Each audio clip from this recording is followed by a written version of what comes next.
സുഹൃത്തുക്കളെ, പ്രവാസികളുടെ ജീവിതം അത് പല ആൾക്കാരും യൂറോപ്പിലും ഗൾഫിലും പോയി കിടന്ന് കഷ്ടപ്പെടും. അപ്പം നമ്മൾ മനസ്സിലാക്കണം എങ്ങനെ ഈ പൈസ ഉണ്ടാക്കണം. പെട്ടുപോയി വെസലിൻ്റെ അകത്ത് കയറിയതാണ്. മുകളിലേക്ക് ചെല്ലുമ്പോൾ ഹോൾ ഉണ്ടെന്ന് പറഞ്ഞ് വന്ന് കയറി വന്നതാ. 15 മീറ്ററായി. ഒരു പിടുത്തമില്ല.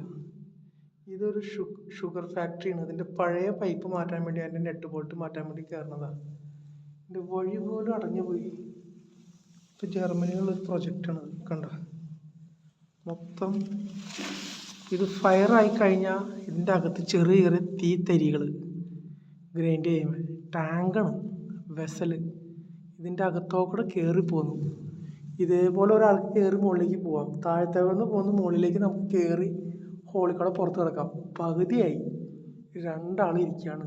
വഴി മനസ്സിലായി, പക്ഷെ ഇനി എന്ത് ചെയ്യും? എല്ലാ പ്രവാസികളും ഇങ്ങനെയാണ്. എല്ലാവരും പറയും ഗൾഫിലും യൂറോപ്പിലൊക്കെ പണം കായ്ക്കണ മരം ഉണ്ടെന്ന്. ഇതാണ് ആ മരം, കണ്ട. പണം കായ്ക്കണ മരമാണ് നിൽക്കണം കേട്ടോ. എല്ലാവരും ശ്രദ്ധിക്കരുത്. ഞങ്ങൾ പണം കായ്ക്കണ മരം അത്. ഇതിൻ്റെ ഉള്ളിൽ കിടന്ന് കഷ്ടപ്പെട്ട് വലിയ തീയോ വലിയ സാധനമൊക്കെ പിടിച്ചു കഴിഞ്ഞാൽ തീർന്നു. ഇവിടെ ഓക്സിജൻ്റെ അവൾ എത്രയെന്നൊരു പിടുത്തമില്ല. കയറി പോവാണ്. ഇനിയും പ്രവാസിയുടെ ജീവിതം ഇങ്ങനെ തന്നെ. അപ്പോൾ എല്ലാ പ്രവാസികളും ഇങ്ങനെ എല്ലാവരും ശ്രദ്ധിക്കുക കേട്ടോ. ഓക്കെ.